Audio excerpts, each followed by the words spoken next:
No Ar. Um programa que mostra, divulga e debate o terceiro setor, dando voz à solidariedade e construindo a cidadania.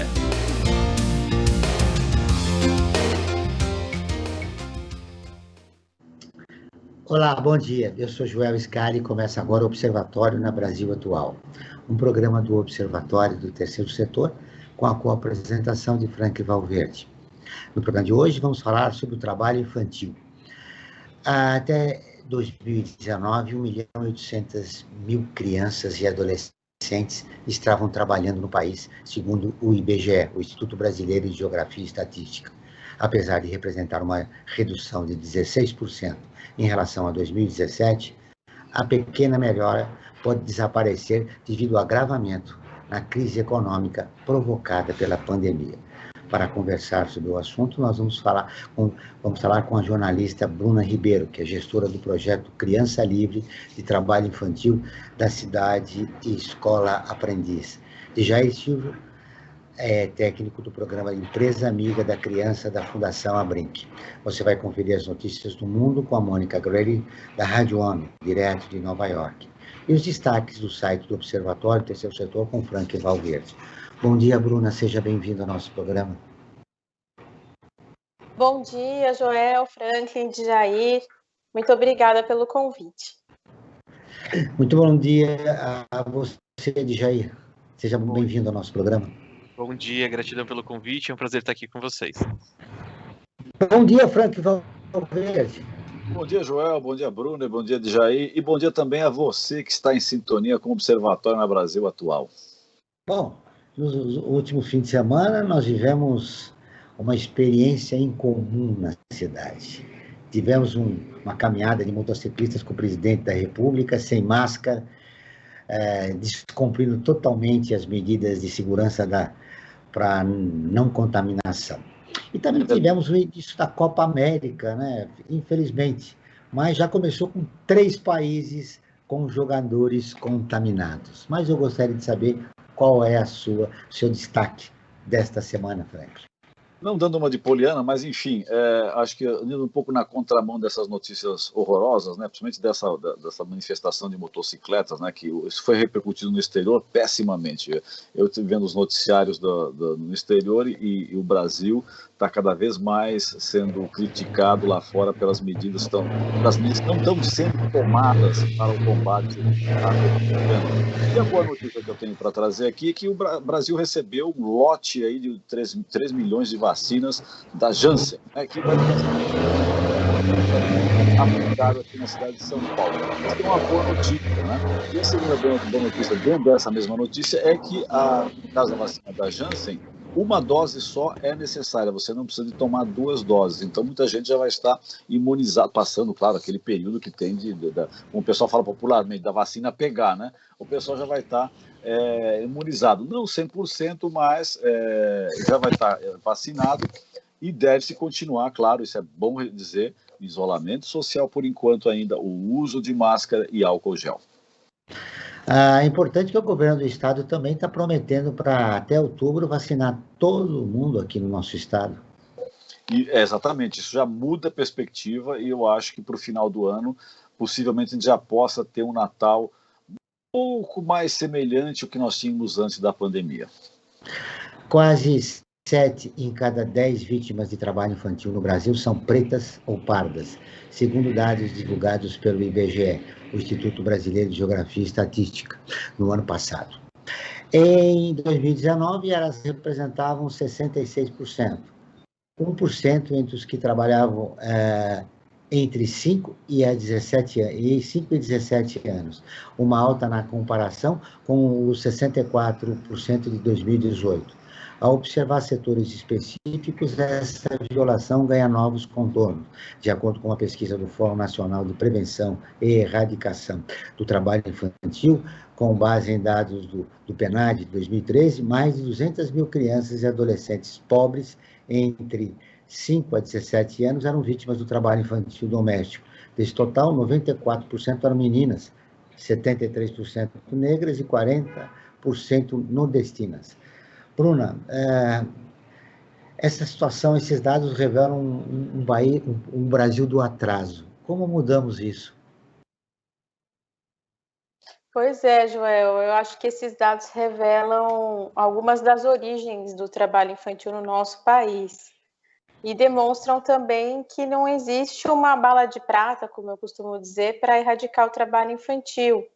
O trabalho infantil é uma violação que exige um enfrentamento intersetorial, diversas medidas, né, diversas atuações de políticas públicas para o seu enfrentamento. A gente tem aí uma origem, uma das causas, né, do trabalho infantil é o racismo estrutural. Quando você apresenta esses dados, a gente volta lá para o período dessa... Ixi, falhou a comunicação. Perdemos o contato com a Bruna. Acho que agora voltou, né? Ótimo, agora sim. Bruna. Tá certo.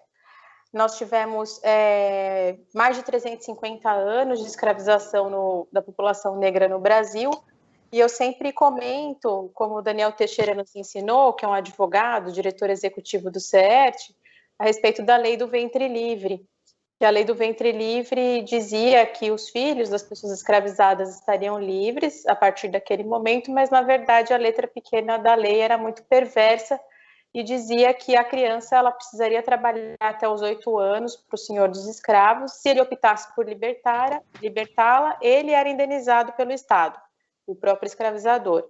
E se ele não optasse por libertá-la, ela teria, essa criança, de trabalhar para o escravizador até os 21 anos. Então, a gente percebe realmente que, para enfrentar o trabalho infantil, precisamos enfrentar o racismo estrutural, a desigualdade social no nosso país e políticas intersetoriais, como a promoção de uma educação integral, de qualidade, moradia digna, empregabilidade para os pais, enfim, Joel, são diversos setores ali da política pública que precisam funcionar. Segundo a Bruna, o racismo estrutural começou na escravidão, né? 400 anos atrás. E ele se tornou no país um problema gravíssimo. Jair, como combater o racismo cultural, esse racismo estrutural, desculpe, é necessária uma mudança cultural. Como fazê-la? E eu quero o seu olhar sobre esse problema. Joel, acredito que, assim como a gente fala do racismo estrutural e outras tantas frentes que precisam de mudança cultural no nosso país, o trabalho infantil exige também essa mudança de cultura, como a Bruna começou trazendo, nós precisamos olhar para as consequências dessas ações, olhar para as consequências daquilo que sempre foi feito, sempre foi dito, e realmente revisar a nossa conduta, olhar como que hoje, a reprodução dos olhares em relação ao trabalho, os olhares em relação à criminalização das pessoas negras, a criminalização da criança negra, isso coloca crianças e adolescentes em situação de maiores riscos e vulnerabilidade. Eu acho que um dos pontos primordiais é entendermos que, quando a gente vê esses dados gritantes de que o trabalho infantil não só é uma realidade constante nas regiões do país, mas tem esse recorte com as crianças e adolescentes negros e periféricos e pobres, a gente vê que esse preconceito gera camadas de exclusão social. E é a partir da retomada para o combate dessas exclusões sociais que a gente precisa mitigar e olhar quais são os espaços de fato que são oferecidos para essas crianças e adolescentes, e a gente começa a falar de um olhar não só de luta de direito, mas de equidade de acesso. A gente precisa olhar e entender que é diferente o acesso de direitos, diferente o que está sendo oferecido para essas crianças e adolescentes desde muito tempo, como a Bruna traz maravilhosamente em relação à lei do ventre livre, e como que é oferecido hoje, e trazer essa equidade de acesso de acordo com as necessidades dessas crianças e adolescentes onde estão. Então, a mudança cultural é necessária para a revisão desses olhares, mas eu acredito que precisamos começar combatendo essas exclusões, né, esses acessos, e aí sim a gente vai conseguindo galgar as duas coisas ao mesmo tempo. Como a gente provoca essa mudança, Bruna? E, além de como a gente provoca essa mudança, quais segmentos da população brasileira resistem à mudança? Sabe que recentemente, Joel, nós passamos por uma reformulação no nosso projeto e ganhamos um novo eixo de educação antirracista, porque nós compreendemos que para a gente falar de enfrentamento ao trabalho infantil, a gente precisa falar também da promoção da educação antirracista. Então, eu acho que a gente pode pensar em 2 fatores aí. Eu acho que existe no Brasil uma questão cultural de defesa do trabalho infantil para determinada parcela da população. Existe uma naturalização do trabalho infantil, aqueles mitos do trabalho infantil que dizem que é melhor trabalhar do que roubar, melhor trabalhar do que ficar na rua sem fazer nada, quando, na verdade, a verdadeira opção para essa criança deve ser a escola, a educação de qualidade, o convívio familiar e comunitário, saudável, enfim, todos os direitos fundamentais ali garantidos pela Constituição e pelo ECA. E na outra ponta, nós temos todas essas questões estruturais. Então, em relação à cultura, nós acreditamos que é preciso desconstruir esses mitos do trabalho infantil. A gente precisa desnaturalizar o trabalho infantil.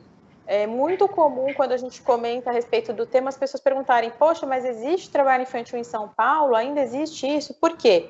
Porque é muito naturalizado. A pessoa para ali no farol e vê a criança vendendo amendoim e não compreende que ela está em situação de trabalho infantil.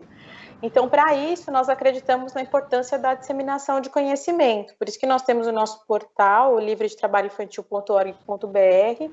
Aproveito para compartilhar também que na semana passada eu lancei um livro chamado Meninos Malabares, Retratos do Trabalho Infantil no Brasil, que tem justamente esse objetivo de humanizar o trabalho infantil para que a população, de uma maneira geral, compreenda que o trabalho infantil é sim uma violação. E a partir do momento que se torna uma demanda social, aí sim a gente começa a pensar em pautar a política pública. Enquanto o trabalho infantil não for um problema para a nossa sociedade, vai ser muito difícil da gente enfrentá-lo. E na outra ponta, que é esse problema estrutural, eu acredito que nós precisamos investir em políticas públicas de enfrentamento ao trabalho infantil. A Lei do Aprendiz, por exemplo, é uma delas. A gente sabe que mais de 78% das crianças e adolescentes em situação de trabalho infantil têm a partir de 14 anos. Então, poderiam trabalhar de uma maneira protegida a partir da Lei do Aprendiz. E, enfim, né, programa de transferência de renda, investimento na educação pública, são várias ali ações da política pública que precisam funcionar para a gente, aos poucos, promover os direitos de crianças e adolescentes. E a educação antirracista, como eu mencionei lá no começo, é uma dessas ferramentas, porque a gente sabe que o trabalho infantil e a exclusão escolar caminham juntos, e infelizmente também a evasão escolar é mais predominante entre os estudantes negros. Então a gente precisa de uma escola que não ensine apenas a cultura europeia, mas que fale de Brasil, que fale de cultura, história afro-brasileiras. A gente precisa que a criança e o adolescente se identifiquem com a escola, se sintam representados na escola para fortalecimento desse vínculo. Agora vamos ouvir a Rádio ONU, parceira de conteúdo do Observatório do Terceiro Setor, com a reportagem: número de crianças em trabalho infantil atinge recorde de 160 milhões no mundo. A Mônica Gray, de Nova York, tem as informações. O relatório Trabalho Infantil, Estimativas Globais 2020, Tendência e Futuro, foi divulgado para chamar a atenção para o aumento de 8 milhões e 400 mil crianças a mais trabalhando nos últimos 4 anos. Ao todo, são 160 milhões de menores vítimas do trabalho infantil, a taxa mais alta em 20 anos. Segundo a Organização Internacional do Trabalho, a OIT, 1 em cada 10 menores está exposto à situação. O relatório é assinado pela OIT e pelo Fundo das Nações Unidas para a Infância, UNICEF. O diretor-geral da OIT para a América Latina e Caribe, Vinícius Pinheiro, lembra que esses dados são de 2020 e que os números devem aumentar após as consequências da pandemia na vida das crianças. Ele cita algumas medidas que podem ser tomadas para prevenir o trabalho infantil. Primeiro, a expansão da proteção social, especialmente programas de transferência de renda para famílias com crianças. Em segundo lugar, é o acesso à educação de qualidade. Em terceiro lugar, a promoção de oportunidades de trabalho decente para os pais e para as mães, né, para que haja estabilidade na renda dos domicílios. E, finalmente, um aprimoramento das leis de proteção à criança, né, e também dos mecanismos, né, de supervisão em relação a essas situações de exposição ao trabalho infantil. O recorde de 160 milhões de crianças trabalhando no mundo reverte os avanços feitos nos últimos 20 anos. Entre 2000 e 2016, a quantidade de menores nessa situação havia caído para 94 milhões. A pesquisa revela ainda um aumento significativo de crianças entre 5 e 11 anos, que agora representam metade do número global. Menores de 5 a 17 anos em trabalhos perigosos, que são aqueles que prejudicam a saúde, a segurança ou moral, subiu para 79 milhões desde 2016. O diretor-geral da OIT, Guy Ryder, afirma que o relatório é um alerta para todos. Segundo ele, não se pode permitir que uma geração inteira de crianças seja colocada em risco. Da ONU News em Nova York, Mônica Grayle. Continuamos com o Observatório na Brasil Atual, um programa do Observatório do Terceiro Setor. Nós estamos falando hoje sobre o trabalho infantil com a Bruna Ribeiro, jornalista e gestora do projeto Criança Livre de Trabalho Infantil da cidade Escola Aprendiz. E o de Jair Silva, que é técnico do programa Empresa Amiga da Criança da Fundação Abric. Frank Valverde, essa matéria que a gente apresentou agora, da Mônica Grayle, lá direto de Nova York, fala do número expressivo, né, do trabalho infantil no mundo, né? Mas nós temos 160 milhões. Nós temos uma enquete feita, quais foram as consequências, né, do trabalho infantil aqui no Brasil. Me parece que a opinião das pessoas confirmam, né, é verdade, essa tendência de aumento. É verdade, João. Nós do Observatório do Terceiro Setor costumamos fazer enquetes a cada programa que nós apresentamos aqui na Rádio Brasil Atual. E para o programa de hoje, nós fizemos a seguinte enquete. Você acredita que o trabalho infantil aumentou durante a pandemia? 96% disseram que sim, né? Ou seja, os números apresentados pela Mônica Grayle são confirmados também pela percepção das nossas ouvintes e nossos seguidores que responderam essa enquete que nós fizemos. E por falar em ouvintes, é importante também destacar, João, que nós temos uma linha aberta com todos e todos que querem falar conosco, né? Mais diretamente, não só se manifestando através das nossas enquetes. É através do WhatsApp. Nós temos um número exclusivo para esse contato com todos e todas. E o número aqui de São Paulo, né, prefixo 11, é o 988512317. Repito, prefixo 11, 988512317. Através desse canal aberto com todos e todas, pode ser enviado sugestões de pautas, críticas, elogios também, né? A gente gosta também de ouvir elogios, né? E por falar em elogios, né, eu acho que a Bruna Ribeiro acabou de lançar um livro, né? Parabenizo ela por esse livro, né? Os Meninos Malabares. Eu gostaria que ela rapidamente falasse um pouquinho qual o conteúdo que os leitores e as leitoras podem encontrar ao ler o seu livro, Bruna. E convidar também o Jair para ler esse seu novo livro. Obrigada, Franklin. Então, é um livro-reportagem que traz 10 formas de trabalho infantil. Então, foi um livro feito em parceria com o Thiago Queiroz Luciano, que é um fotojornalista. Então, esses retratos são em texto e em fotos. E aí nós trazemos 10 piores formas de trabalho infantil, com o objetivo de humanizar mesmo essa violação. Eu acredito que muitas vezes a gente fala dos números, a gente fala das consequências, a gente fala das causas do trabalho infantil, mas é o que a gente estava conversando anteriormente. Quando a gente não humaniza, quando a gente não dá nome para essas pessoas, muitas vezes a gente acaba não conseguindo sensibilizar.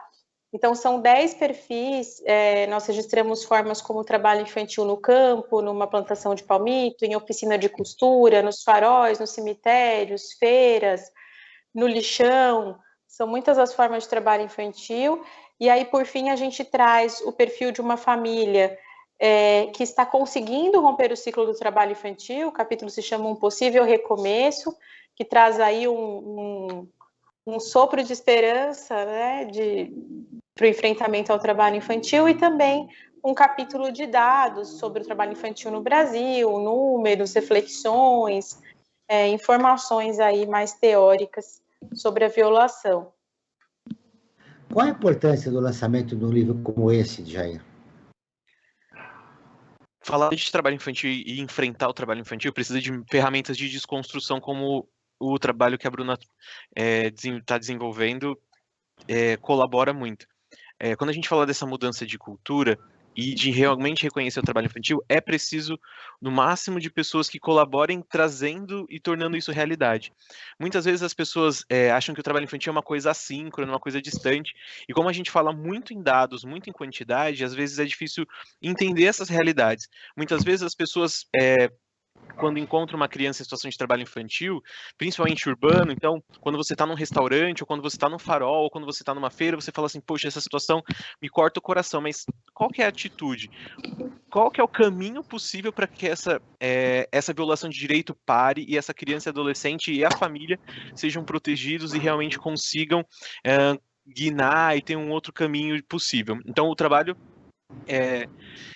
do livro é maravilhoso, eu acredito que colabora muito para esses espaços de discussão, de mudança de cultura, para trazer para as pessoas que geralmente não participam desse espaço de debate as possibilidades e a realidade como ela é dura e realmente isso infere na vida de crianças e adolescentes, para quebrar de fato esse paradigma de cultura de trabalho que a gente tem no nosso país. A gente fala de pessoas que trabalharam desde cedo, e eu acredito que ou algum de nós que está aqui nessa conversa agora, ou os nossos pais, ou os avós, alguém que está nos ouvindo, já esteve exposto ao trabalho infantil, já passou por essa situação, e muitas vezes acaba reproduzindo que, ok, é possível, isso passa, e não consegue reconhecer as mazelas que ficam a partir do trabalho infantil.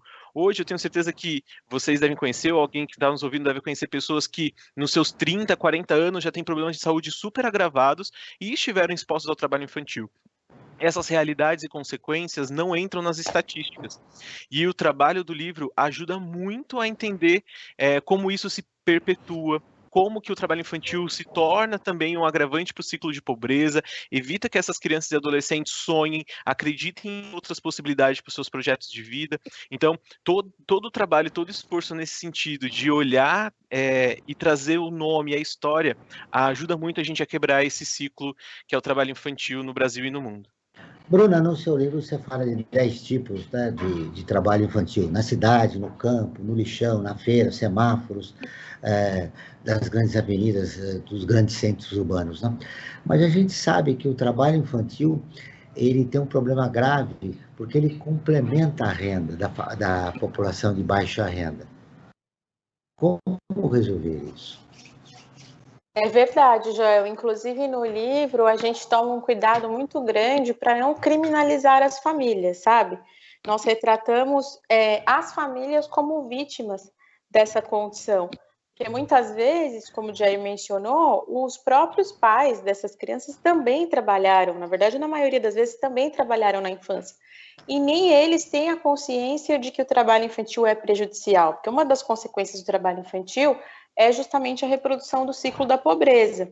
A criança que ela trabalha, ela tem mais chances de evadir da escola, ou mesmo se ela está matriculada na escola, o rendimento dela é inferior, ela acaba não se profissionalizando, não tendo acesso ao mercado de trabalho decente, fica condenada à informalidade para o resto da vida, e aí, consequentemente, o filho dela também vai trabalhar desde cedo, e assim a gente vai perpetuando o ciclo da pobreza. Então, respondendo à sua pergunta, realmente é por isso que a gente diz que a gente precisa de políticas públicas ali para gerar renda para as famílias, de profissionalização dos pais, empregabilidade, programas de transferência de renda, para que essas crianças elas consigam estudar e, consequentemente, romper esse ciclo. E a própria promoção da aprendizagem, né? Como eu mencionei, a Lei do Aprendiz é uma política pública de enfrentamento ao trabalho infantil, porque é permitido ali pela lei que o adolescente comece a trabalhar a partir dos 14 anos como aprendiz. Então, ele vai ter um emprego protegido, um trabalho protegido, no regime ali, né, da CLT, registrado, mas seguindo todas as regras da lei do aprendiz, ou seja, carga horária reduzida, ele precisa estar matriculado na escola, ele passa por uma formação profissional também como entidade formadora. Então, a lei do aprendiz, ela concilia, né? Na verdade, a lei do aprendiz é educativa, concilia a educação e o trabalho. E a gente sabe que muitas famílias não conseguem postergar tanto a entrada ao mercado de trabalho. Então, a lei do aprendiz, ela acaba sendo, sim, uma alternativa, e acredito que nós precisamos pensar nessas políticas públicas, como uma escola em tempo integral, onde a criança possa passar o dia na escola, realizando diversos tipos de atividades, porque, de fato, é muito difícil que a família sozinha consiga romper esse ciclo. A gente sabe que a concorrência é desleal.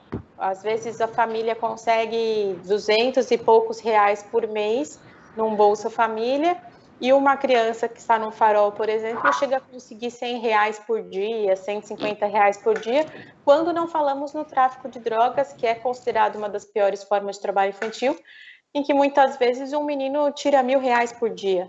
Então, fica muito difícil de concorrer mesmo com o trabalho infantil num país tão desigual como o nosso. O Unicef realizou um levantamento de dados sobre a situação de renda e trabalho com 52.740 famílias vulneráveis de diferentes regiões de São Paulo, que receberam doações da organização entre os dados de abril a junho de 2020. O Unicef chama atenção para a intensificação do trabalho infantil. A prevalência total aumentou 26%, comparando as famílias entrevistadas em maio com as entrevistadas em junho. No conjunto dos domicílios em que mora pelo menos uma criança ou um adolescente, a incidência do trabalho infantil era 17,5% por 1.000 habitantes antes da pandemia. Passou a ser mais de 21% por 1.000 habitantes depois da pandemia. O Jair, nós temos a naturalização do trabalho infantil no nosso país. E você mesmo disse que é de gerações, né? Vem de gerações passadas, né? Essa naturalização. Como nós criamos mecanismos para interromper esse ciclo? Sim, infelizmente é uma questão começa cultural, mas são esses espaços de inclusão e de falta de acesso a alguns recursos que alavancam o trabalho infantil. Então, para a gente quebrar um pouco desse paradigma e a permanência do trabalho infantil dentro das famílias, como a Bruna até mencionou, é importante nós termos políticas públicas efetivas que possibilitem espaços seguros para essas crianças e adolescentes estarem no seu desenvolvimento. A gente sabe que muitos espaços do trabalho infantil, e até quando a gente olha o aumento do trabalho infantil agora durante a pandemia, ele está correlacionado com a falta de espaço seguro onde essa família vai deixar as crianças e adolescentes enquanto estão trabalhando, e muitos acabam levando e a criança e o adolescente participa do trabalho. Acontece de adolescentes que ficam cuidando dos filhos, de vizinhos, de parentes, por conta da situação de trabalho.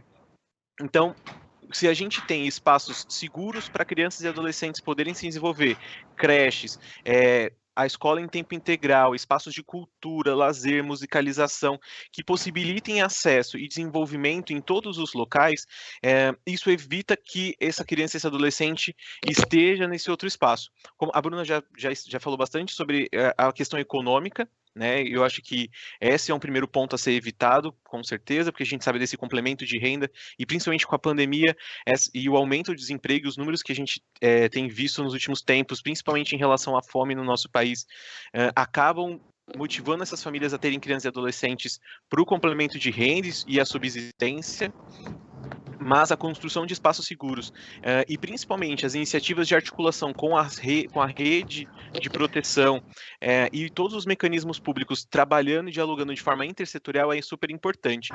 E quando a gente fala de forma intersetorial, a gente acaba pensando muito no poder público, mas a gente precisa das empresas participando desse movimento também, conscientes do seu papel social. A gente precisa das organizações sociais envolvidas nessas discussões nos espaços onde elas estão inseridas. Então, é preciso toda uma rede que possibilite esse apoio, que aponte onde estão as mazelas e as exclusões, para que, de fato, essa criança e adolescente tenha outras possibilidades e espaços onde estar do que no trabalho infantil. Frank Valverde, quais são os destaques das matérias mais lidas do Observatório do Terceiro Setor nessa semana? Entre as matérias que o Observatório do Terceiro Setor elabora, nós temos como destaque uma que fala sobre, em 25 anos, 55 mil pessoas foram resgatadas do trabalho escravo no Brasil. É incrível, né? Acho que isso está ligado ao nosso programa hoje, de uma certa forma, quando se fala da escravidão, né, estrutural que existe, aí está aí, 55 mil pessoas foram resgatadas do trabalho escravo no Brasil. Outra matéria que foi bastante destacada em leituras no site do Observatório do Terceiro Setor é que, em meio à pandemia, a fome volta à mesa dos brasileiros. Né? É terrível, né, Joel? Se a gente pensar que nós estávamos num projeto de país, né, para eliminar a fome definitivamente do Brasil, e ela volta, e agora com a pandemia, ainda com mais força. Isso é terrível, a gente pensar na situação. Isso, inclusive, esse tipo da fome voltando implica no quê? No aumento do trabalho infantil também, porque as famílias, como nós estamos tratando aqui, acabam tendo que pedir para os seus filhos, para as suas crianças irem para a luta no trabalho para poder garantir a sobrevivência da família. E eu quero dar um destaque especial para uma notícia boa também com relação às crianças, né? Que foi criado através do Wagner Yamuto, de 43 anos, um aplicativo que auxilia as crianças que têm autismo, né, que são portadoras do autismo. Né? Ele criou um aplicativo chamado Matraquinha, que através desse aplicativo que ele elaborou, criou esse aplicativo junto com a sua família, né, a sua esposa, Graziele, também com o irmão do menino Gabriel, né, que ele que tem o autismo, o Adriano, que é um aplicativo que ajuda a criar autoestima e facilitar a comunicação dele com a sociedade. Essas são as notícias de destaque do site do Observatório do Terceiro Setor, Joel. Você quer ficar informado sobre projetos, causas sociais e direitos humanos? Siga o Observatório do Terceiro Setor nas redes sociais e acompanhe informações do Brasil e do mundo. No Instagram é @Observatório 3 Setor, no Facebook, facebook.com/Observatório 3 Setor. Nossos programas de rádio também estão disponíveis no canal do Observatório no YouTube. Lá você também encontra entrevistas e quadros como Você Sabia? E Você Conhece, que mostram aspectos ignorados da história e refletem sobre a sociedade brasileira. No canal você também pode assistir às lives realizadas pelo Observatório, toda quinta-feira, às 17 horas. Basta buscar por Observatório 3 em numeral Setor. Repetindo, Observatório 3 em numeral Setor. Eu queria falar um pouco, Bruno, eu te perguntei sobre qual o setor da sociedade brasileira que resiste a essa mudança cultural que já foi dita pelo Djair, por você. Que parte da sociedade ainda resiste a essas mudanças necessárias para que acabe o trabalho infantil no país? Olha, Joel, eu acho que essa naturalização do trabalho infantil, ela perpassa por diversos setores da sociedade. Como eu mencionei, muitas vezes até a própria família, que é vítima dessa condição, não tem a consciência dos seus direitos, não tem a consciência de que está sofrendo uma violação. Agora, lógico, se a gente for resgatar desde a nossa linha do tempo, a gente percebe que a população mais privilegiada, muitas vezes, acaba naturalizando o trabalho infantil, mas só para uma parcela da população. Porque quando a gente imagina os filhos da classe média, os filhos da classe alta, o que a gente pensa para essas crianças e para esses adolescentes? Né? O que os pais geralmente desejam para os seus filhos? Uma escola de qualidade, inglês, natação, aula de dança, não é assim? Então, acesso aos melhores equipamentos de tecnologia. Agora, até falando um pouco da pandemia, saiu essa pesquisa do Unicef sobre o aumento de 26% no ano passado, né, até julho do ano passado, de trabalho infantil em São Paulo, e a gente também tem um número assustador, também de um levantamento do Unicef com o CENPEC, sobre o aumento da exclusão escolar, que nós já estamos no número de 5 milhões, que é um número equivalente a 2000, ou seja, um retrocesso de 20 anos no acesso à educação.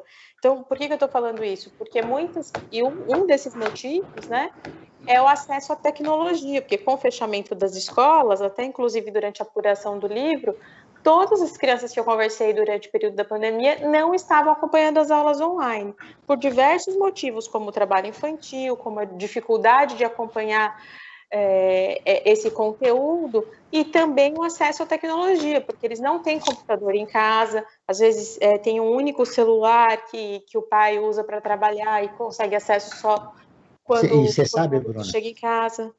nós estamos apoiando um projeto de inclusão digital, porque 9 milhões dessas crianças que você citou, só aqui no município de São Paulo, 9 milhões não acompanharam as aulas das escolas públicas em 2020. E por isso o Observatório, repito, está apoiando um projeto de inclusão sociodigital para que essas crianças continuem, acompanhem na escola, porque nós não temos a previsão. As aulas voltaram, mas eles estão muito defasados, né? Não puderam acompanhar no ano passado. Outro dado importante, Bruno, é que no Brasil, entre 2007 e 2019, 279 crianças e adolescentes de 5 a 17 anos morreram. E 27.924 sofreram acidentes graves enquanto trabalhavam no mesmo período. Mais de 46 mil meninos e meninas tiveram algum tipo de agravo de saúde em função do trabalho infantil. Os dados são do Sistema de Informações de Agravos de Notificação do Ministério da Saúde. Apenas em 2019, 18 crianças e adolescentes morreram em decorrência do trabalho em relação aos 27.924 acidentes graves registrados nos últimos 12 anos. 10.338 machucaram a mão, sendo 705 amputações traumáticas. Os dados são terríveis, Bruno. Nossa, são mesmo, é muito triste. Inclusive, esse dado sobre acidentes de trabalho, morte, também desconstrói um dos mitos do trabalho infantil, porque as pessoas falam, trabalhar não mata. E trabalhar de forma desprotegida e na idade inapropriada mata sim. Então, Joel, até complementando para finalizar, eu acredito que quando a gente fala que existe uma cultura de naturalização do trabalho infantil, e todos esses mitos e esses dados que você apresentou agora, na verdade, essa cultura de naturalização é para uma parcela da população, que é das crianças negras e mais vulneráveis, porque a classe mais privilegiada não defende isso para o seu próprio filho. Duvido que uma pessoa de uma classe social mais privilegiada vai defender que o filho fique no farol porque está em casa sem fazer nada. Não, né? Vai ter acesso a todas essas atividades que beneficiam o desenvolvimento integral da criança e do adolescente.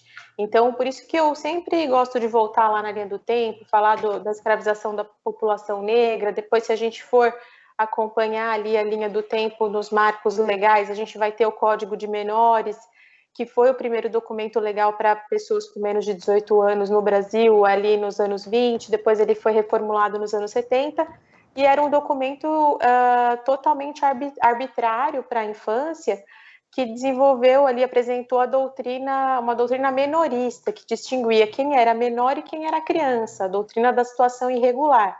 Então, a criança que estava em situação de trabalho infantil, a criança que estava em vulnerabilidade social, ela era considerada uma criança em situação irregular, da mesma forma que um adolescente, por exemplo, que cometia ato infracional. Por isso que, em determinada época, ali com a criação da FUNABEM, era comum, muitas vezes, internar crianças em situação de rua como se elas fossem criminosas, sabe? Como se elas estivessem cometendo atos infracionais. Então, a gente tem, por causa dessa nossa por causa da história do nosso país, né, por causa dessas origens históricas, a gente tem uma criminalização da população negra, da população pobre, e a gente acaba distinguindo quem é criança e quem é menor. Então, o menor ele pode estar nessa situação, que inclusive é um termo que a gente costuma combater, porque a gente acaba não tratando essa parcela da população, esses filhos dos mais pobres e negros, como crianças. Por isso que é tão natural ver uma criança te servindo na praia ali, queimando os pezinhos na areia quente, chegando 7 da manhã, indo embora às 7 horas da noite, em contato com o fogo, fritando pastel, em contato com bebida alcoólica, exposta ao tempo, ao sol e à chuva. Por que é tão normal ver essa criança ali naquela situação? E quando o filho perde a vista do filho na praia, já é aquele desespero, não é mesmo? É verdade. Porque a gente distingue as crianças de acordo com a classe social e com a cor da pele. Voltamos na questão da naturalização, né, do trabalho infantil, que, pelos dados que eu apresentei, mata, né, Djair? Mata. E essa resistência à mudança é devido porque ela atinge, principalmente, sobretudo, as crianças da população de baixa renda. Sim, é isso mesmo. E aí eu acho que vem esse espaço de não preocupação, né? Quando a gente fala dessa população que muitas vezes está aquém ou ignora o trabalho infantil, é justamente essa população que não precisa se preocupar e consegue visualizar para suas crianças e adolescentes, assim como a Bruna colocou, aquilo que é efetivo e importante para qualquer criança e adolescente se desenvolver, e fica subnotificado e longe dos olhos públicos essas relações e aquilo que acontece com crianças e adolescentes que de fato estão na situação de trabalho infantil. Eu acho que isso é uma coisa importante da gente reforçar também, a subnotificação. Então, nós temos os dados, temos números alarmantes, mas nós sabemos que existe ainda muita dificuldade de apuração e entendimento do que é o trabalho infantil. Nós encontramos muitas vezes em algumas localidades, infelizmente, conselheiros tutelares, juízes, agentes do poder público da assistência social que naturalizam o trabalho infantil. Por isso que nós acabamos reforçando e retomando essa questão da naturalização. Nós vemos situação de juízes que estão ali olhando para adolescentes que estiveram em conflito com a lei e que muitas vezes, porque eles estão vendendo bala no ônibus, acredita que não, agora esse adolescente está pronto para seguir em sociedade. Não, ele está em uma nova violação de direito. Não mais com o crime organizado, mas agora tendo que comportar o seu sustento em outra faceta. Então, é muito importante esse debate mesmo da naturalização e esse combate a esse olhar, porque impede que a gente tenha números reais do trabalho infantil e olhe e consiga enxergar em larga escala o que realmente acontece. A gente tem esses números pelo Sinam, pelo Ministério da Saúde, mas quantas situações de acidentes podem ser tratadas só como um acidente doméstico e não caracterizado como trabalho infantil? Nós criminalizamos a atividade das crianças da periferia, Franca Valverde, sem destacar de que elas não tiveram nenhuma oportunidade, né? Elas moram em comunidades periféricas e como se ela tivesse alternativa de ir para a escola, de ter uma vida digna, né? Nós estamos só caminhando para o final. Essa conversa foi rápida, passou tempo rápido aqui. Você tem que dar um recado sobre as nossas campanhas, Franklin, e já pode emendar o seu destaque final do nosso programa. Perfeito, vamos lá, Val. O Observatório do Terceiro Setor está com duas campanhas importantes. A primeira dela é o Observatório em Movimento. O que é o Observatório em Movimento? Nós estamos ouvindo especialistas de várias áreas do conhecimento que estão dando uma série de dicas, uma série de conselhos, de informações de como viver melhor essa pandemia que nós estamos vivendo de Covid-19 e como vamos viver depois da pandemia, porque com certeza o mundo será diferente depois da pandemia. E a outra segunda campanha que nós temos é uma campanha de apoio ao terceiro setor. É uma plataforma online de financiamento coletivo para organizações da sociedade civil que apresentem projetos em diversas áreas. Se você quer saber mais sobre isso, convido para entrar em apoie3setor.com.br, apoie3setor.com.br, o 3 em numeral. Também convido para todos e todas nos acompanharem pelo Facebook, pelo Instagram e também pelo YouTube. E o meu destaque final é o seguinte, Joel: nós não podemos naturalizar o trabalho infantil. Muita gente fala que, está trabalhando, está vendendo bala no farol, pelo menos não está roubando. É importante dizer que essa criança não deveria nem estar roubando, nem vendendo bala no farol. Ela devia estar na escola, que lá que é o lugar das crianças. Ô, Bruna, parabéns pelo lançamento do seu livro. Espero que ele sirva de alerta para a sociedade. Nós vivemos um momento incomum, né, da pandemia, que teve um aumento, né, como a gente viu pela reportagem da ONU News e pelos dados do IBGE, que teve um aumento na pandemia, o trabalho infantil, aliás, por causa do aumento também da profunda desigualdade que existe no país. Mas o seu trabalho está registrado aí em várias reportagens. Sinta-se à vontade para mandar notícias a respeito do trabalho que você vem desenvolvendo em relação ao trabalho infantil, e parabéns pelo seu livro. Obrigada, Joel, Franklin, Jair, vocês são parceiros muito queridos. Sou grande admiradora do Observatório do Terceiro Setor, vocês sabem bem disso, sempre troco aí umas ideias com o Joel, também grande admiradora da Fundação Abrinq, e nós precisamos mesmo de profissionais como vocês, de organizações como o Observatório e a Fundação Abrinq, para enfrentar uma das piores violações de direitos de crianças e adolescentes, que é o trabalho infantil. Então, eu agradeço a oportunidade e deixo aqui o meu abraço. Para fechar a entrevista com você, Bruna, o que de importante você gostaria de deixar destacado no final da nossa entrevista, que você acha necessário o nosso ouvinte, o ouvinte do Observatório na Brasil Atual, saber? A respeito do trabalho infantil, eu acho que agora a gente está entrando num período, está vivendo já um período de agravamento dessa violação, né? Quando saíram esses dados na semana passada sobre o aumento do trabalho infantil no mundo, e a gente já acaba tendo uma prévia do quanto está agravando o trabalho infantil no Brasil. Nós vamos saber os dados assim mais detalhados a partir da próxima PNAD, mas acredito que agora, mais do que nunca, nós precisamos nos comprometer como sociedade para o enfrentamento ao trabalho infantil, porque a situação piorou muito, tanto da exclusão escolar quanto do trabalho infantil, que é muito triste, mas vamos precisar continuar aí promovendo essa agenda. Diante desta realidade, qual é o seu maior temor? Olha, Joel, é que realmente as crianças não voltem para as escolas, né? Como você falou, agora estão voltando às aulas presenciais, mas a gente sabe que a área da educação já discute a busca ativa, a importância agora da ampliação da busca ativa escolar, porque as crianças acabam não voltando na sua totalidade às aulas. Existe uma defasagem enorme ali de conteúdo, porque nesse mais de um ano já que as crianças ficaram praticamente sem acompanhar. Então, eu acredito que vai ser um retrocesso muito grande e isso impacta até no próprio desenvolvimento do país. Eu acho que vamos ter uma consequência aí para o nosso futuro enorme da dificuldade de aprendizado dessas crianças, e que isso vai se refletir na profissionalização, no desenvolvimento do conhecimento, no nosso futuro. Então, a minha preocupação é que, em função do aumento da pobreza, a gente sabe que mais de 50% da população brasileira está em insegurança alimentar, ou seja, não sabe se vai ter alimento no dia seguinte, e, consequentemente, o aumento do trabalho infantil acaba acontecendo. Por isso que no nosso site, ali, livredetrabalhoinfantil.org.br, no livro eu também trago como que a gente pode, como sociedade, se envolver no enfrentamento ao trabalho infantil. Muito bem.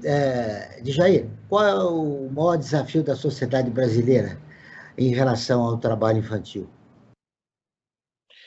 Eu acredito que o maior desafio agora seja nos conscientizarmos que com a pandemia nós regredimos muito no direito de crianças e adolescentes.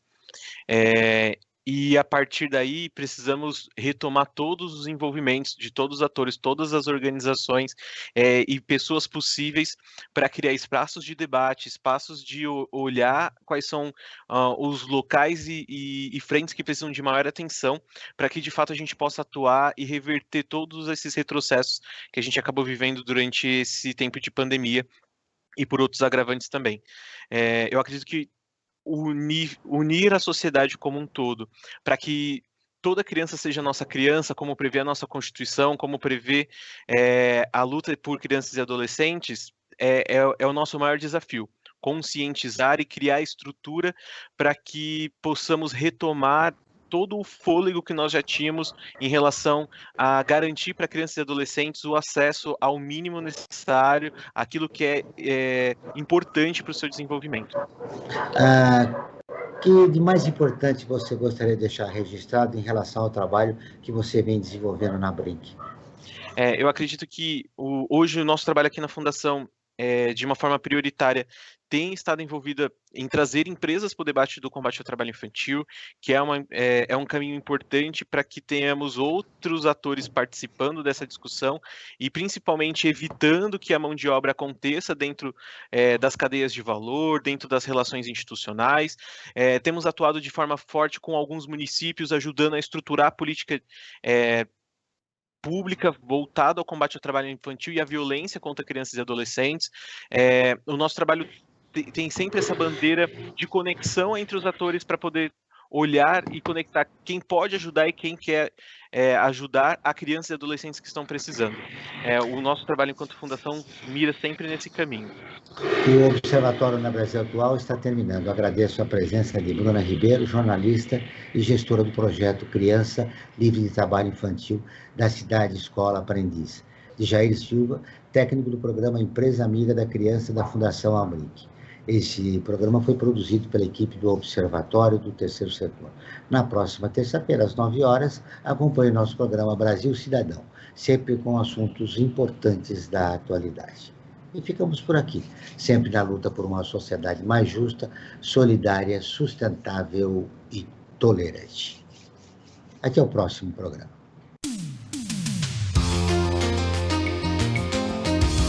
Você ouviu na Brasil Atual mais uma edição do Observatório do Terceiro Setor, sempre na luta por uma sociedade mais justa, solidária, sustentável e tolerante. Observatório do Terceiro Setor, o olhar da cidadania.